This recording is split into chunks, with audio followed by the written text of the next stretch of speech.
최근에 계곡 살인 사건, 이 사건들이 밝혀지면서 이런저런 생각들이 우리 안에 많습니다.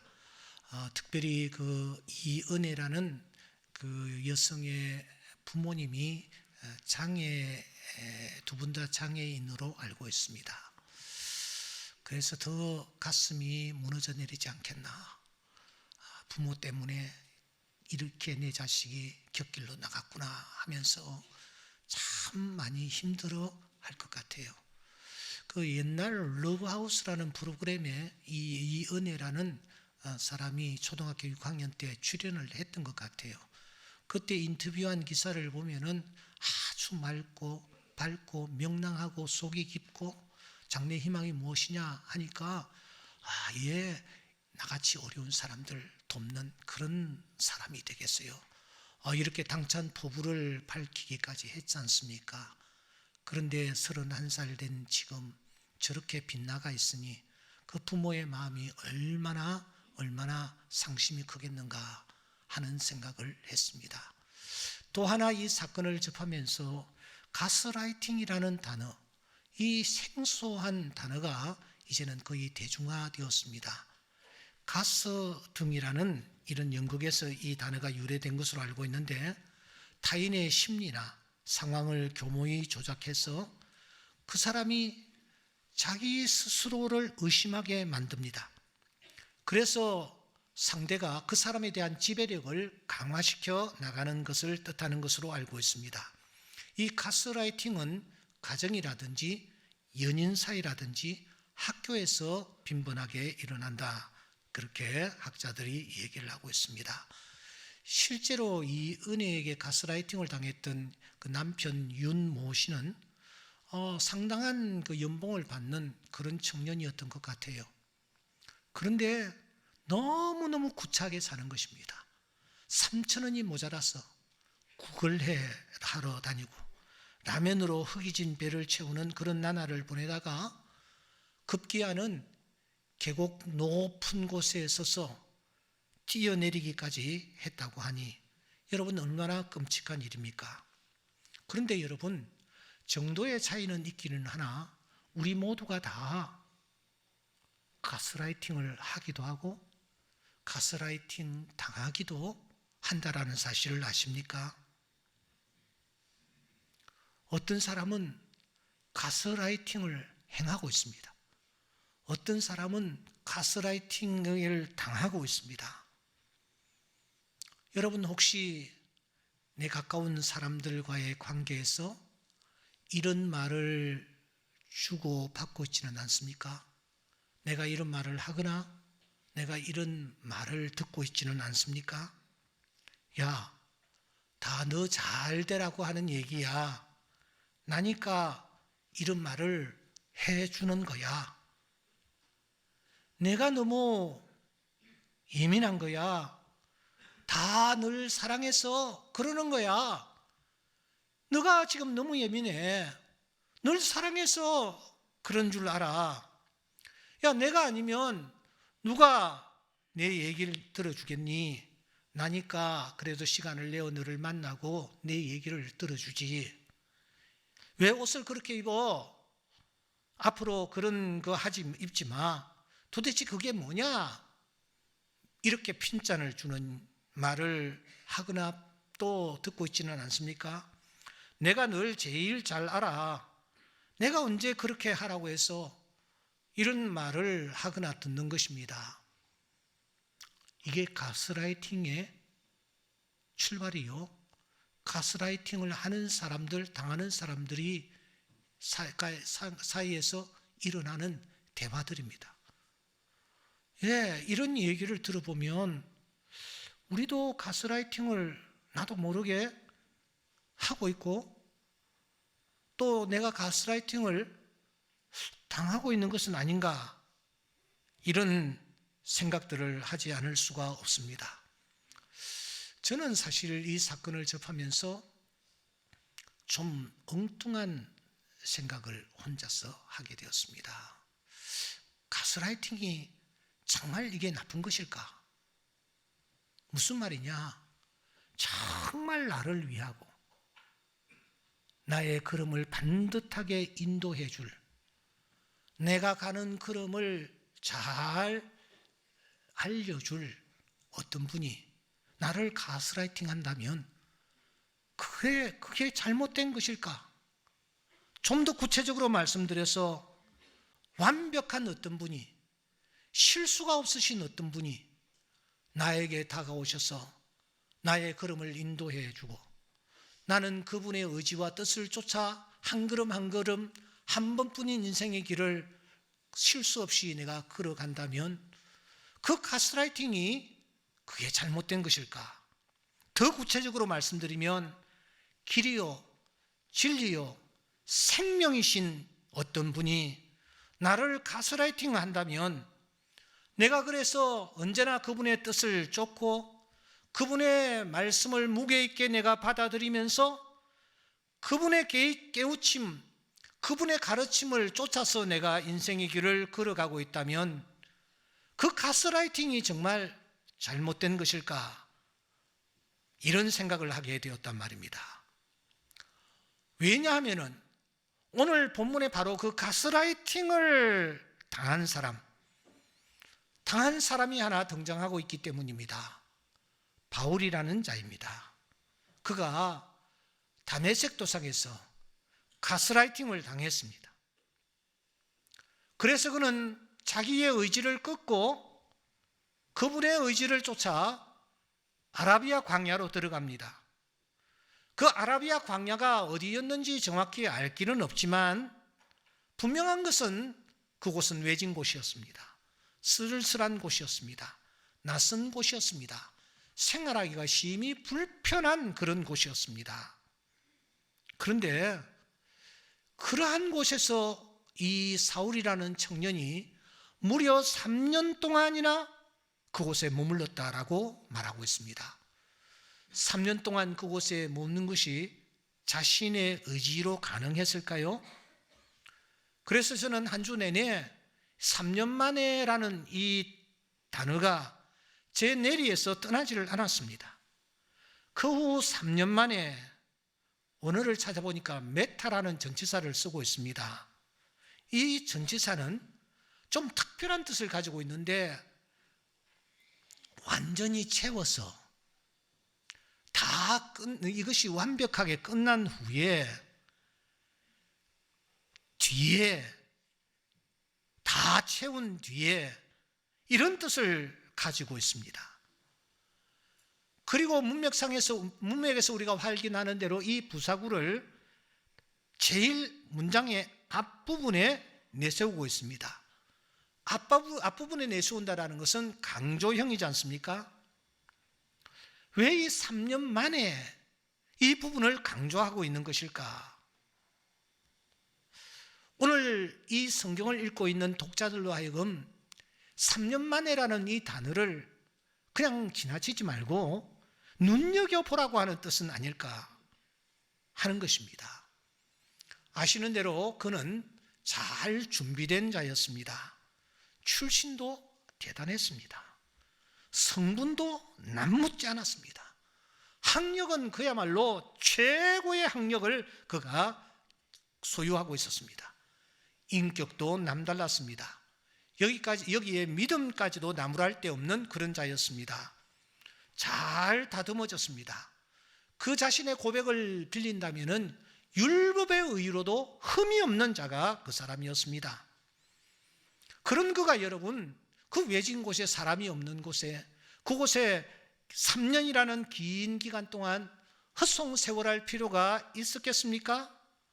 모래바람이 불어오는 그 외로운 광야에서 칩거할 필요가 있었을까요? 하필이면 왜 3년이었을까? 이 3년이 주는 메시지는 도대체 무엇이었을까? 이런 캐션 마크를 본문을 향하여 수없이 던지면서 3년 만에 그냥 넘어갈 수가 없었습니다.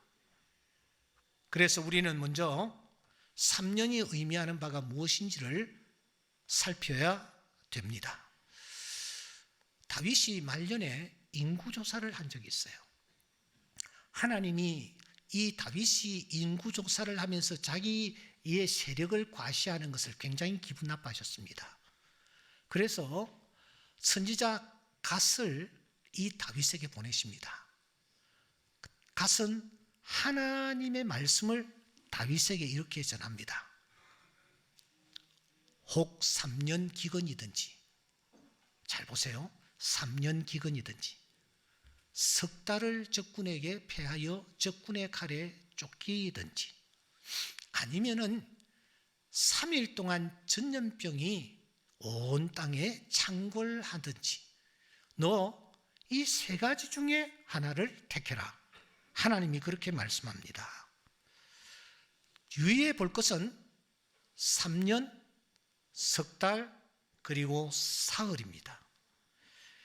이 여기에서 우리가 놓치지 말아야 할 것이 있습니다. 그것은 하나님이 지금 3년, 석 달, 그리고 사흘을 여러분 동일선상에 놓고 계시다라는 것입니다. 똑같이 취급하고 있다라는 것입니다. 우리가 생각할 때에 3년, 석 달, 사흘은 대단히 차이가 나고 기간이 엄청나게 이 차이가 난다라고 생각하지만 하나님 입장에서는 지금 3년, 석 달, 3일을 똑같이 보고 계시는 것입니다. 이 사실을 베드로 사도를 통하여 말씀하십니다. 사랑하는 자들아, 죽게는 하루가 천년 같고 천년이 하루 같다는 이 한 가지를 잊지 말아라. 하나님 앞에서는 하루가 뭐요? 천년이요. 천년이 뭐요? 하루와 똑같이 취급되어진다는 것을 잊지 말라는 것입니다. 그러므로 지금 하나님께서 갓을 통하여 말씀하시는 3년, 내가 3년 동안 기근을 당하든지 석 달 동안 도피를 하든지 3일 동안 전염병으로 고생을 하든지 그 중에 하나를 택해라고 하시는 것은 그게 그거라는 거예요. 똑같다라는 것입니다. 또 하나 우리가 성경에서 놓치지 말아야 할 것이 있습니다. 성경에서는 3이라는 숫자, 이 숫자를 우리가 이 땅의 삶을 영위하면서 견디어야 할 기간, 통과해야 할 고난의 때, 그리고 감당해야 할 나에게 감당해야 할 짐, 이런 것을 뜻할 때에 3이라는 숫자를 사용하고 계신다라는 것입니다. 그 구체적인 예를 우리가 한번 성경을 통해서 확인해 보도록 하십시다. 먼저 3일입니다. 창세기 22장에 보시면 제3일에 아브라함이 눈을 들어 그곳을 멀리 바라본지라 라는 말씀이 있습니다. 여기 3일이 나오는데 여러분, 이때 이 아브라함이 얼마나 힘들었을까요? 얼마나 고통스러웠을까요? 하나님이 어느 날 나타나셨습니다. 사라는 독자 이삭을 하나님 앞에 번제물로 바치라는 명령이 있었습니다. 그래서 이 아브라함은 그 아이에게 그 아이를 태워 죽일 번제 나무를 지게에 지어서 지고 가게 합니다. 그 어린 것이 철랑철랑 아빠를 따라오면서 아빠, 나무는 여기 있잖아요. 그런데 하나님 앞에 바칠 어린 양은 아빠 어디에 있어요? 이렇게 질문을 하는 겁니다. 여러분들이 이 질문을 들었다고 생각해 보십시오. 억장이 무너져 내리지 않겠습니까? 그 하루하루가 천년과 같이 여겨졌을 것입니다. 그런데 이 아브라함은 그 사흘길 걸리는 모리아산까지의 그 거리를 감당해 가는 것입니다. 나무 산이 보인지라, 그 장소가 보이는지라 거기까지 그가 갔다라는 것입니다. 그야말로 아브라함의 하루는 천년과 같았을 것입니다. 창세기 30장 36절에 보시면 자기와 야곱의 사이를 사흘 길이 뜨게 하였고 야곱은 라반의 야먼 양떼를 지니라라는 말씀이 있습니다. 좀 설명이 필요한데, 이 라반이라는 외삼촌 참 나쁜 사람입니다. 얼마나 욕심꾸러기였는지 야곱과 약속을 합니다. 야, 지금부터는 알록달록한 새끼가 태어나면 너의 품삯으로 내가 쳐주마. 야곱이 예, 그러면 그러게 하겠습니다 하고 양을 치기 시작하는데, 그 순간 이 외삼촌 라반이 알록달록한 어미들을 전부 골라서는 자기 아들들에게 맡겨서 사흘길 멀리 데리고 가도록 합니다. 야곱은 어떤 새끼가 태어나야 자기의 품삯이 됩니까? 흰놈이 아닙니다. 알록달록한 놈이 태어나야 하는 것입니다. 그런데 알록달록한 어미들은 전부 저 멀리 지금 사흘길, 나흘길도 아니고 다섯길도 아니고 이틀길도 아니고 사흘길, 만날 수 없는 장소를 뜻합니다. 그곳에 이 알록달록한 어미들이 다 갔습니다. 본문을 보세요. 그런데 야곱은 라반의 남은 양 떼 흰놈을 지니라, 그렇게 말하는 것입니다. 사흘입니다. 출애굽기 10장 22절에 보시면 모세가 하늘을 향하여 손을 내미니까 캄캄한 흑암이 3일 동안 애굽 온 땅에 있었다, 그렇게 말합니다. 이 강박한 바로가 캄캄함이 애굽에 내릴 때에도 하루는 참았어요. 이틀도 참았어요. 3일을 참지를 못했어요. 3일째 되니까 바로가 손을 들고 항복을 합니다. 이스라엘 백성들을 데리고 나가라고요. 바로 그 3일입니다. 출애굽기서 19장 10절 11절에 보시면 하나님께서 시내산에서 말씀하십니다. 셋째 날을 기다리게 하라. 셋째 날에 내가 시내산에 강림할 것이다. 하루도 아니고 이틀도 아니고 3일째 되는 날, 그때에 하나님이 땅에 임하시겠다고 말씀합니다. 그래서인지 에스더는 이렇게 말합니다. 금식을 하되 밤낮 3일을 먹지도 말고 마시지도 마소서. 무엇보다도 우리 주님이 십자가에 못 박혀 돌아가셔서 3일 만에 부활하시는 것입니다. 요나가 밤낮 사흘 동안 물고기 뱃속에 있었던 것 같이 인자도 밤낮 사흘 동안 땅속에 있으리라. 안식 후 첫날 이른 새벽에 막달라 마리아가 3일째 되는 날 무덤에 갔을 때에 무덤에 돌이 옮겨진 것을 보았습니다. 그래서 호세아는 말하는 것입니다. 이틀 후에 우리를 살리시며 셋째 날에 우리를 일으키실 것이다. 이틀도 아니고 나흘도 아닙니다.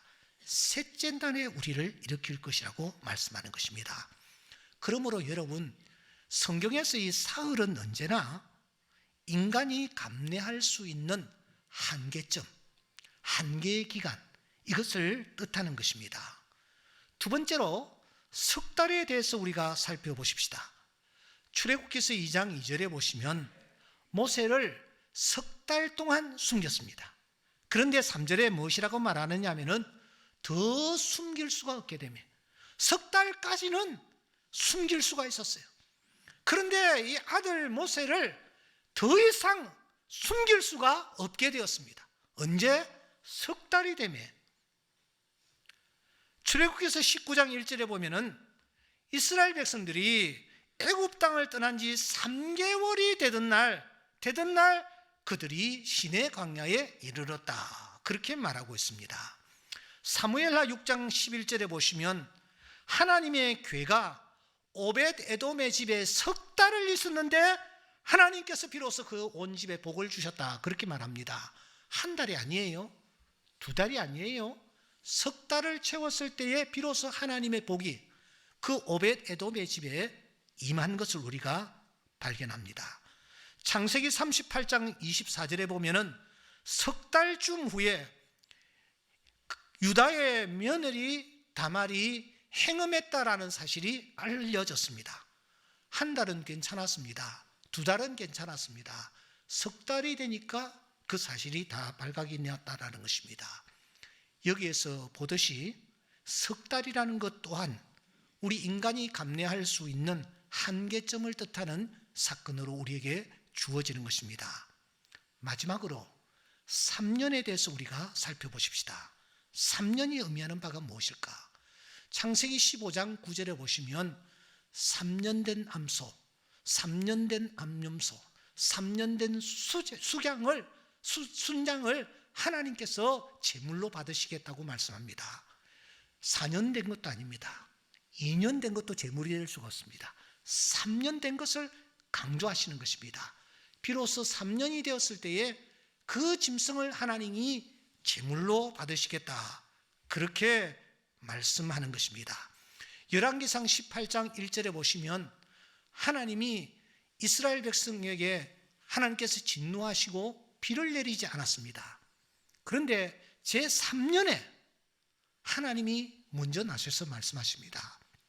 내가 너희들에게 비를 내리겠다, 비를 주겠다.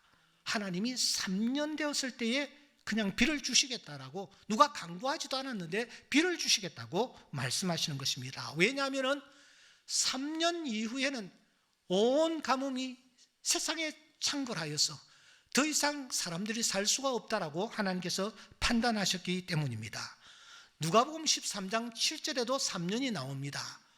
포도원 주인이 포도원지에게 말합니다. 내가 3년을 와서 이 무화과 나무에서 내가 열매를 구하였지만 얻지 못했다, 찍어버리라.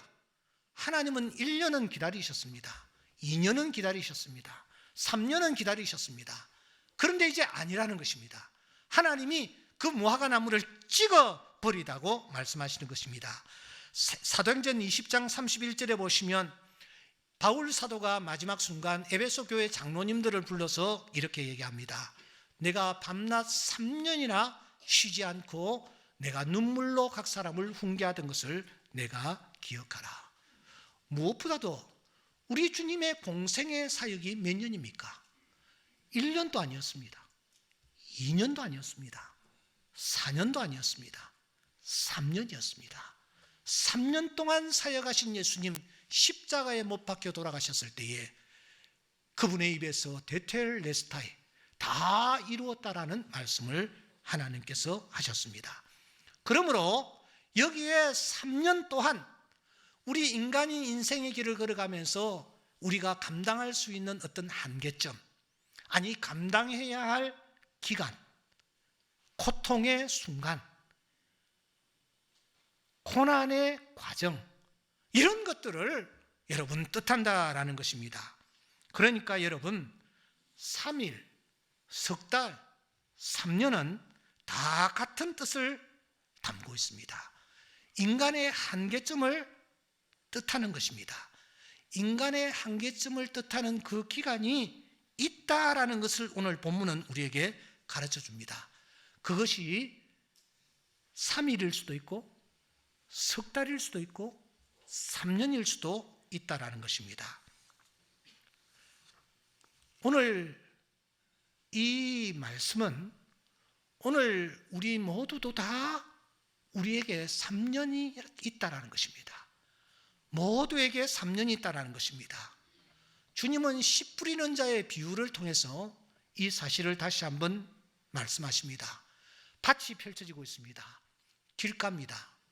돌밭입니다. 가시떨기 밭입니다. 여기에 이 밭은 무엇을 뜻합니까? 밭은 세상이라고 했습니다. 그러면 씨는 도대체 무엇을 뜻합니까? 마태복음 13장 19절에 길가에 뿌려진 자요라고 말하고 있습니다. 사람이라는 것입니다. 우리가 일생을 살아가는 과정을 주님은 씨 뿌리는 자의 비유를 통해서 말씀하십니다. 우리가 태어나서 한평생 살아가는 과정에 우리가 인생의 길을 걸어갈 때에 우리 앞에 옥토만 펼쳐지는 것이 절대 아니라는 것입니다. 옥토의 길 바라고 들어섰더니 그 밭이 여러분 길가입니다. 이번에는 좋은 밭이 펼쳐지려니 생각하고 그 다음 밭을 기대했는데 웬걸 이번에는 돌밭입니다. 이번에는 정말 괜찮은 밭이 내 삶의 현장에 펼쳐지려니 라고 생각하고 기대를 했는데 웬걸 이번에는 가시떨기 밭인 것입니다. 3입니다. 3입니다. 이 길가 돌밭 가시떨기 밭의 공통점이 무엇입니까? 열매를 기대했으나 열매를 얻지 못하는 환경이라는 거예요. 인생의 길을 걸어가면 우리는 풍성한 열매가 나타나기를 기대하고 있습니다. 그런데 길가가 펼쳐집니다. 돌밭이 펼쳐집니다. 가시떨기 밭이 펼쳐지는 것입니다. 그래서 우리는 타는 목마름으로 힘들어합니다. 그래서 우리는 걸려 넘어져 무릎이 깨지고 몸을 다칩니다. 그래서 우리는 가시에 찔려서 피를 흘리며 고통스러워하는 나날을 보내는 것입니다.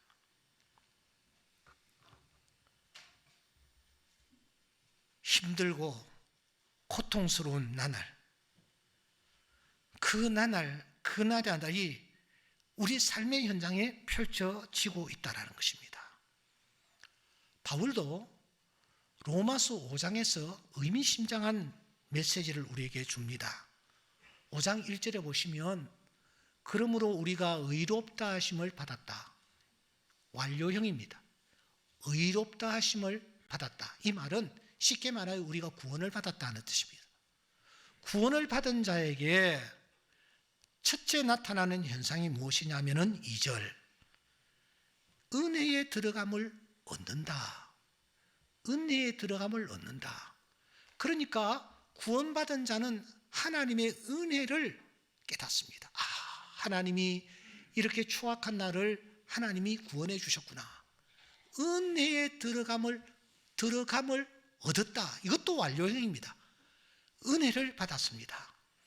그러면 여러분, 그 사람에게 나타나야 될 것이 무엇입니까? 하나님의 축복, 놀라운 은혜, 하나님이 베풀어 주시는 각가지의 은사, 이런 것들이 나타나야 하는데 3절이 이렇게 기록합니다. 바울은 이렇게 말합니다. 다만 이뿐 아니라 우리가 환난 중에도 우리는 복을 기대합니다. 우리는 잘되기를 기대합니다. 우리는 감사를 기대합니다. 감사할 일들을 기대합니다. 그런데 하나님이 우리에게 무엇을 주시느냐? 환난을 주신대. 예수 잘 믿고 믿음으로 살아가려고 하는 나에게 하나님이 그 다음 주시는 것이 무엇이냐? 환난이라는 거예요. 왜 하나님이 우리에게 환난을 주시는가? 바울은 이어서 우리에게 그 이유를 이렇게 설명합니다. 그 이유는 이렇다. 환난은 무엇을? 인내를. 인내는 뭘? 연단을. 연단은 뭐요? 소망을 이루는 줄 알미라. 환난, 인내, 연단. 이것도 세 가지입니다. 환난, 인내, 연단. 그 연단을 거치고 난 뒤에 하나님이 예비해 놓으신 거 무엇이냐? 소망이라는 것입니다. 길가, 돌밭, 가시들기밭, 다음에 뭐요? 옥토. 하나님이 옥토를 처음부터 예비해 놓으시는 것이 아니라 길가, 돌밭, 가시들기밭, 다음에 옥토를 예비해 놓으셨듯이 환난, 인내, 연단을 거치는 자에게 하나님이 뭘 주신다? 소망을 주신다라는 것입니다.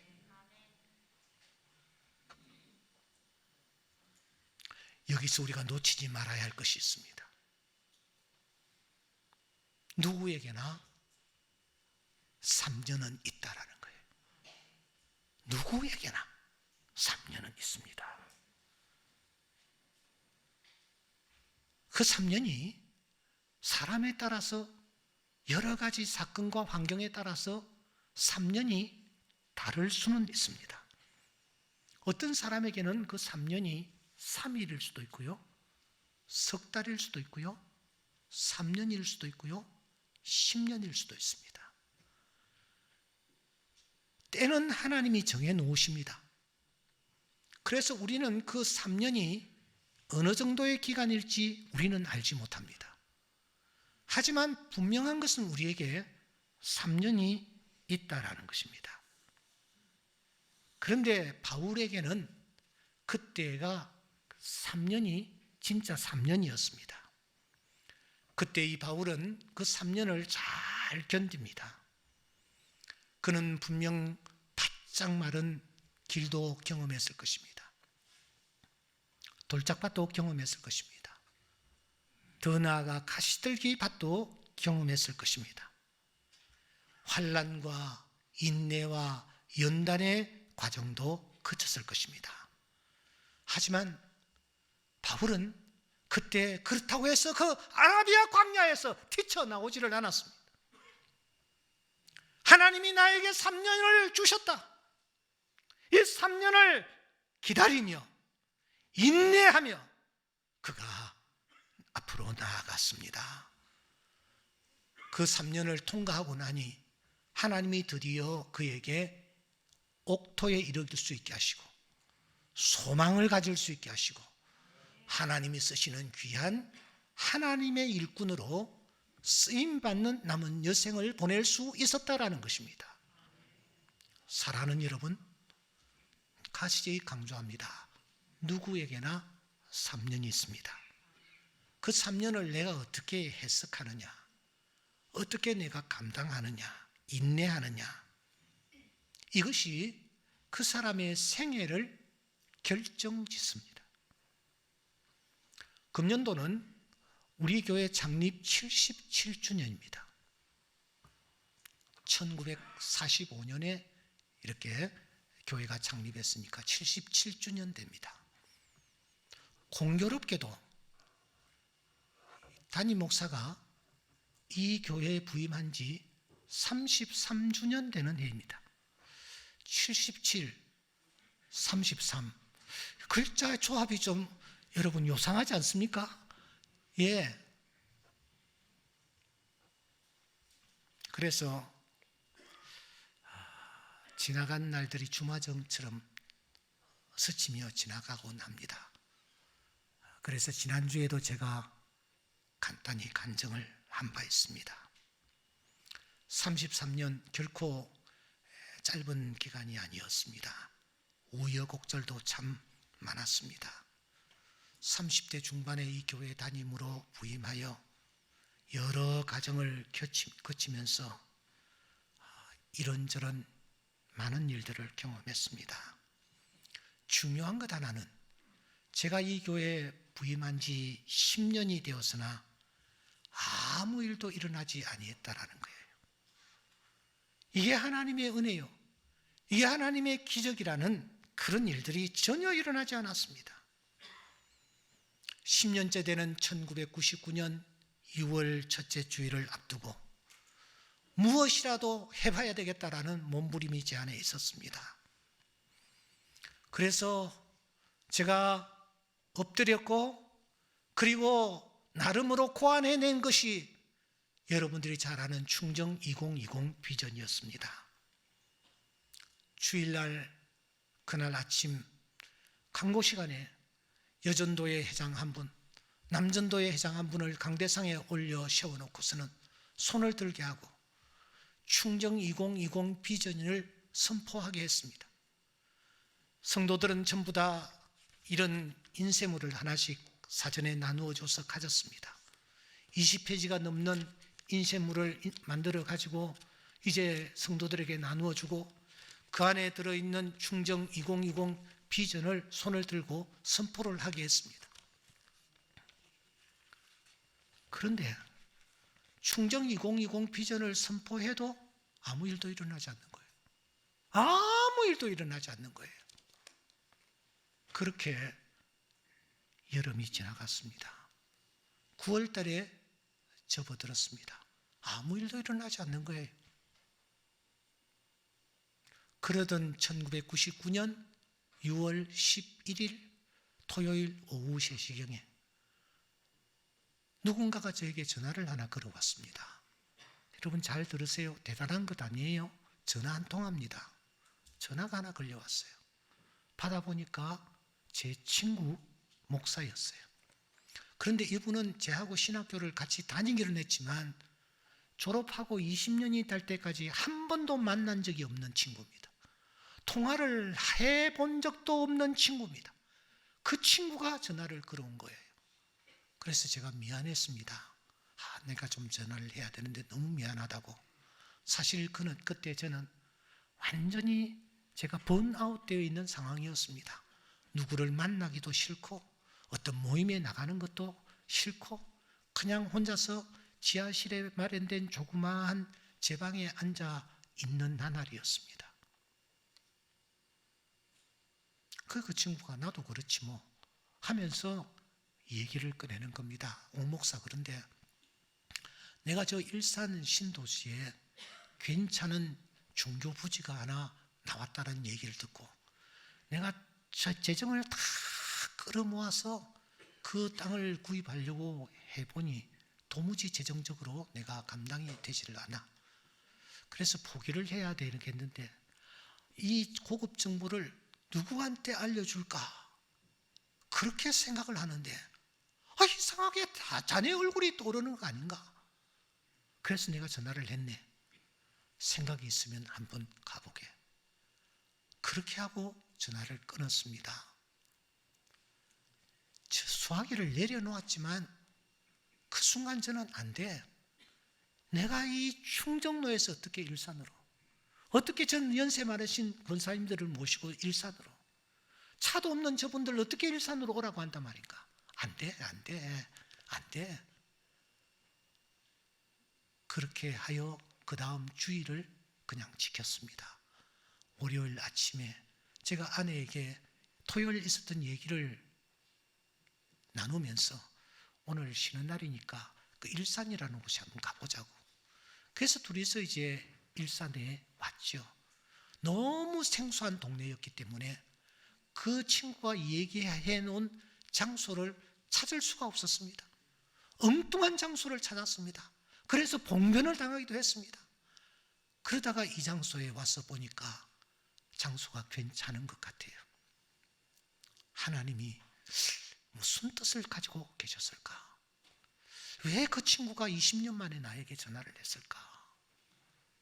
이런 생각들을 하면서 그 다음날 분당에 있는 장로님, 저 강남 대치동에 있는 장로님 두 분을 모시고 현장에 왔습니다. 와서 이분들이 보니까 괜찮다라는 거예요. 그런데 거리가 너무 멀었어. 그 다음 얘기는 들으나 듣지 않으나 뻔한 거예요. 그 순간 제가 두 분의 손을 꽉 붙잡고서는 장로님들, 저를 한번 도와주십시오. 아마 그때 제 눈에서는 눈물이 났을 겁니다. 제가 한번 최선을 다해 보겠습니다. 그러니까 진심을 읽으셨는지 그 두 장로님이 그럼 한번 그렇게 해봅시다 하고 긍정적으로 얘기하는 것을 듣고 그러면 내일 저녁에 임시당회를 소집하겠습니다. 수요일 저녁 임시당회를 소집했습니다. 장로님들이 다 모였습니다. 제가 뜻밖의 제안을 한 것입니다.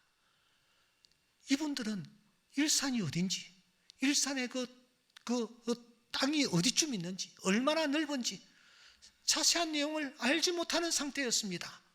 그러면 당장 그래요 목사님, 우리 그러면 한번 그 현장에 가서 한번 살펴보고 답사해보고 그리고 난 뒤에 결정하도록 하지요. 혹은 목사님, 그러면 이 교회를 옮기는 이 중요한 문제 이번 주일 임시 재직회라도 열어서 재직들의 이렇게 허락을 득한 후에 교회를 옮겨야 되지 않겠습니까? 목사님, 아니 이건 정말 중요한 문제니까 다음 주일날, 이번 주일날 공동회의 다음 주일 한다라고 광고를 하고 공동회의를 소집해서 이 일을 진행해야 되지 않겠습니까? 이렇게 의견을 제시하는 것이 정상입니다. 그런데 그때 그 장로님들이 목사님, 이렇게 좋은 땅이면 잘못하면 뺏길 수 있습니다. 그러니까 내일 당장 목사님 계약을 하십시다.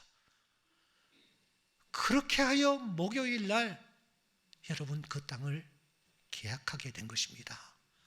월요일 날 처음 땅 보고, 화요일 날 장로님 2분 보고, 수요일 날 당회하고, 목요일 날 계약을 했습니다.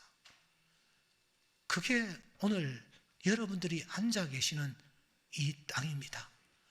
이곳에 이런 역사가 있는 것입니다. 하나님이 은혜를 베풀어 주셔서 하나님의 은혜 가운데 우리가 건축을 마치고 오늘 이곳에서 예배를 드리는 것입니다. 저는 1989년 12월 2일 제가 위임식을 했던 날을 잊을 수가 없습니다. 제가 답사를 하고 있는 것입니다. 원고를 써가지고 제가 답사를 하고 있습니다. 근데 마지막 순간 제가 회중을 한번 바라보니까 이 권사님들이 이렇게 저를 바라보고 계시는데 꼭 목자 이런 양처럼 보였습니다. 그래서 저는 원고도 없는 얘기를 제가 하는 것입니다. 그때 했던 내용이 이것입니다. 여러분들을 제가 잘 묻어드리겠습니다. 그리고 저 또한 여러분들과 함께 이곳에 묻히겠습니다. 몇 번이나 이삿짐을 풀었다 또 쌌다 하면서도 그때 했던 약속을 지켜야 된다라는 그런 마음으로 10년을 보냈더니 하나님께서 불쌍히 여겨주셔서 은혜를 베풀어 주신 것입니다. 그리고 옥토에 이르게 하신 것입니다. 사랑하는 성도 여러분, 설교학의 대가 도널드 스쿠티아는 이스라엘 백성들이 40년 광야의 길을 걸어갔는데도 불구하고 그 40년 광야의 기간은 지름길이었다. 그렇게 표현을 했습니다. 이해가 잘 되지 않았습니다. 세상에 호렙산에서 세란을 거쳐 가네스 바네아까지 10하루 길이면 족한 거리였습니다. 그런데 40년이 걸렸습니다. 그런데 이 설교자는 40년이 지름길이었다고 말하는 것입니다. 그분의 해석은 이러합니다. 그 과정을 통해서 이스라엘 백성들은 하나님을 제대로 배울 수가 있었다. 그러므로 그 길은 돌아가는 길이 아니라 지름길이었다고 말입니다. 누구에게나 3년이 있습니다. 그 3년이 물리적인 3년일 수도 있고 석 달일 수도 있고 3일일 수도 있습니다. 그 과정에서 길가를 경험해야 하고 돌밭을 건너야 하고 가시들기밭을 통과해야 할 때가 있습니다. 환난과 인내와 연난을 요구하는 나날들이 펼쳐질 수도 있습니다. 그걸 헤치며 나아가는 것입니다. 기다리며 나아가는 것입니다. 하나님은 분명히 살아 계십니다. 이런 자에게 하나님은 분명히 옥토에 이르게 해주실 줄 믿습니다. 소망으로 마지막 즐거워하는 자들이 되게 해 주실 줄 믿습니다. 그래서 바울은 이 갈라디아서를 통해 때를 계속해서 강조하는 것입니다. 때가 참에 하나님이 그 아들을 보내사 여자에게 나게 하셨다. 우리가 선을 행하되 낙심하지 말지니 포기하지 아니하면 때가 이름에 거두리라. 예레미야 선지자는 우리를 향하여 이렇게 충고합니다. 사람이 여호와의 구원을 바라고 잠잠히 기다림이 좋도다. 다윗은 자기 가슴팍을 치면서 이렇게 말합니다. 나의 영혼아 잠잠히 하나님만 바라라. 물은 나의 소망이 그로부터 나오는도다. 사랑하는 성도 여러분, 누구에게나 3년이 있습니다. 여러분들은 지금 길가입니까? 돌밭입니까? 가시떨기 밭입니까? 환난 중에 계십니까? 인내가 요구되는 나날을 보내고 있습니까? 지금 금같이 연단을 받고 있습니까? 포기하지 마십시오. 하나님은 소망에 이르게 해 주실 줄 믿습니다. 하나님은 옥토에 이르게 해 주실 줄 믿습니다. 그날을 바라보며 믿음으로 나아가는 주의 귀한 자녀들 다 될 수 있기를 주의 이름으로 축원합니다.